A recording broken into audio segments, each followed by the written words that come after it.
Welcome to Capital Catch-Up, the podcast where we translate the latest congressional action into plain language insight. I'm Victor. And I'm Leanie. Today we're unpacking a packed docket. 15 Senate bills ranging from tax credits to national security, plus a busy Senate Commerce, Science, and Transportation Committee meeting. Let's get into the details and what they could mean for everyday Americans. Tax and revenue bills. First, Senate Bill 199 proposes to amend the Internal Revenue Code of 1986 with special tax rules for certain residents of Taiwan who earn income from U.S. sources. This is a classic treaty-type provision. Historically, the U.S. has used tax treaties to avoid double taxation and to encourage foreign investment. While there isn't a formal U.S.-Taiwan tax treaty, this bill would create a de facto framework, ensuring Taiwanese residents aren't taxed twice on the same income, and that the U.S. captures appropriate revenue. For a Taiwanese entrepreneur with a U.S. consulting contract, the bill could simplify filing and potentially lower the effective tax rate, making cross-border work more attractive. Next up is Senate Bill 1532, which modifies the railroad track maintenance credit. The credit was created to incentivize rail carriers to invest in track upkeep, a critical safety issue dating back to the 19th century expansion of the rail network. By tweaking the credit, perhaps adjusting the percentage or eligibility thresholds, the bill aims to spur additional private investment in rail infrastructure, which could translate into fewer derailments and smoother freight movement. That benefits shippers, commuters, and ultimately the price of goods. Senate Bill 1813 tackles education finance. It would allow a tax credit for charitable donations that fund the creation or expansion of charter schools. Charters have been a flashpoint for education policy since the 1990s. This credit could encourage donors to support new charter projects, potentially expanding school choice options. Critics worry it could divert funds from traditional public schools, so the bill's impact will hinge on how large the credit is and whether it spurs new charter growth. Finally, in the tax arena, Senate Bill 1677 expands health insurance benefits for the diagnosis and treatment of congenital anomalies or birth defects. While not a tax bill per se, it amends the Internal Revenue Code to broaden coverage, reducing out-of-pocket costs for families. That could be a lifeline for parents facing expensive early intervention therapies, aligning with the broader push for more inclusive health coverage. Chamber of Veterans and Survivors. Senate Bill 410 amends Titles 10 and 38 of the United States Code to improve benefits and services for surviving spouses. Historically, surviving spouses of service members have received survivor benefits under the Veterans Benefits Act, but gaps remain, especially for spouses of those who died in combat or from service-connected conditions. By tightening eligibility and expanding services, perhaps adding counseling, education benefits, or streamlined pension processing, the bill could reduce bureaucratic hurdles and provide more financial stability for widows and widowers. Health and Public Welfare. Senate Bill 864 amends Title 27 of the Public Health Service Act to apply financial assistance toward the cost-sharing requirements of health insurance plans. In plain terms, the federal government would help cover deductibles, co-pays, or co-insurance that individuals must pay out of pocket. That's a direct way to make healthcare more affordable, especially for low- and middle-income families who often forgo care because of cost-sharing. It dovetails with the broader affordability agenda seen in recent healthcare legislation. Senate Bill 1878 establishes an interactive online dashboard for public access to grant funding data on mental health and substance use disorder programs. Transparency tools like this have roots in the Open Government Initiative of the early 2000s. By visualizing where federal dollars flow, community organizations can better target grant applications, and citizens can hold agencies accountable for outcomes. Sanad infrastructure and security. Bazmanal Sanad. Senate Bill 807 provides for crediting funds received by the National Guard Bureau as reimbursement from states. This essentially acknowledges state contributions to Guard activities, allowing those funds to be counted toward federal budgeting and possibly unlocking additional resources. It could improve coordination between state and federal emergency response, especially after natural disasters, where the Guard plays a key role. Senate Bill 593 amends the Clean Air Act to modify Reed vapor pressure (RVP) requirements and to return certain retired credits. RVP limits controlled gasoline volatility to reduce evaporative emissions, a policy dating back to the 1970s Clean Air Act amendments. Adjusting RVP standards can affect fuel formulations, potentially lowering gasoline prices in some regions while still protecting air quality. Returning retired credits may also provide financial relief to refineries that previously sold those credits. Senate Bill 1705 requires the Secretary of Commerce to issue standards for chip security mechanisms in integrated circuit products. This follows a series of supply chain security concerns, especially after the 2020-2021 push to secure semiconductor manufacturing. For consumers, stronger chip security could mean more resilient devices. Think smartphones that are harder to hack.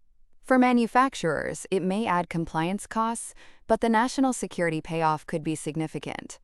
Senate Bill 3249 enhances U.S. strategic coordination of the security, installation, maintenance, and repair of international subsea fiber optic cables. These cables carry the bulk of global internet traffic. Their protection became a priority after several incidents of cable damage in the 2010s. By coordinating with allies and private operators, the bill aims to safeguard the digital backbone that underpins everything from banking to telemedicine. Senate Bill 3187 creates a civil remedy for individuals whose rights have been violated by a person acting under federal authority. This adds a private right of action, similar to the Civil Rights Act of 1964, allowing victims to sue for damages. It could empower citizens facing unlawful federal overreach, say, an unlawful search or denial of benefits, to seek redress without waiting for a criminal prosecution. Finally, in this group, Senate Bill 2667 seeks to prevent violence in the West Bank and authorizes sanctions against foreign persons who endanger U.S. national security or undermine a two-state solution by committing illegal violent acts. While primarily a foreign policy tool, sanctions can have indirect domestic effects, such as influencing oil prices or trade relationships, so it's worth watching how the bill is implemented. Sanction chaining, Namur Committee Business, Senate Commerce, Science, and Transportation. On April 14th, the Senate Commerce, Science, and Transportation Committee convened a business meeting to consider a slate of bills. Let's walk through each and why they matter. Senate Bill 1682 directs the Consumer Product Safety Commission, CPSC, to promulgate a safety standard for certain gates. Think swing or sliding gates used in residential and commercial settings. Historically, the CPSC has set standards for everything from cribs to power tools. A gate standard could reduce injuries from accidental closures, especially for children and the elderly. Senate Bill 1885 requires the Federal Trade Commission, in conjunction with the Secretary of Health and Human Services acting through the Surgeon General, to implement a mental health warning label on covered platforms. This mirrors the warning labels on tobacco products. The goal is to alert users, particularly teens, about potential mental health risks associated with excessive social media use. Senate Bill 1962 amends the Secure and Trusted Communications Networks Act of 2019 to prohibit the FCC from granting licenses or market access for satellite systems controlled by entities that produce covered communications equipment. In other words, it tightens restrictions on foreign-owned telecom gear, a response to concerns about 5G security. Senate Bill 2378 establishes funds for investments in aviation security checkpoint technology. After the 2001 attacks, the Transportation Security Administration, TSA, received billions for screening equipment. This bill would create a dedicated fund to modernize scanners, biometric systems, and AI-driven threat detection, potentially speeding up lines while enhancing security. Number Senate Bill 3257 requires the FAA administrator to revise regulations for individuals carrying out aviation activities who disclose a mental health diagnosis or condition. This is a nuanced balance, ensuring safety without stigmatizing mental health disclosures. The revision could introduce clearer reporting protocols and support mechanisms. Senate Bill 3404 calls for a report on federal support to the cybersecurity of commercial satellite systems. With the rise of low Earth orbit constellations, protecting satellite communications from hacking is a national priority. The report will likely assess current funding, gaps, and recommendations. Senate Bill 3597 reauthorizes the National Quantum Initiative Act. The original act, passed in 2018, funded quantum computing research across DOE, NSF, and private partners. Reauthorization ensures continued investment, keeping the U.S. competitive in a technology that could revolutionize encryption, drug discovery, and materials science.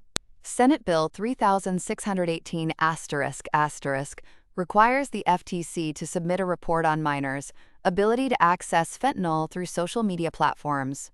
This reflects growing alarm over illicit drug sales online. The report will examine platform policies, enforcement challenges, and potential regulatory actions. NOM's Senate Bill 3791 reauthorizes regional ocean partnerships and routine lists in the Coast Guard. These partnerships, established under the Ocean Policy Act, coordinate research, conservation, and economic development in U.S. coastal waters. Reauthorization sustains funding for marine science and habitat protection. That's a lot of ground covered in a single meeting. Consumer safety, mental health labeling, telecom security, aviation screening, mental health disclosures in aviation, satellite cybersecurity, quantum research, drug sale monitoring, and ocean stewardship. TANJ procedural insight. For listeners unfamiliar with the process, each of these bills will first be debated in committee. If the committee votes yes, the bill moves to the full Senate for debate, amendment, and a vote. If it clears the Senate, it proceeds to the House, where a parallel process occurs. Only after both chambers pass identical language does the bill go to the President for signature or veto. The committee meeting we just discussed is a business meeting, meaning the committee is primarily handling procedural votes, like moving bills forward, rather than holding full hearings. It's a fast-track step that can accelerate legislation, especially when time is of the essence. That are considering implications for everyday Americans. Across these bills, the common thread is impact on daily life. Whether it's a safer driveway gate, more affordable healthcare cost-sharing, clearer tax rules for foreign workers, or stronger cybersecurity for the satellites that carry our internet. And on the foreign policy side, sanctions against violent actors in the West Bank could affect global markets, while chip security standards protect the devices we rely on. The quantum and satellite initiatives are long-term bets that could shape the tech landscape for the next generation.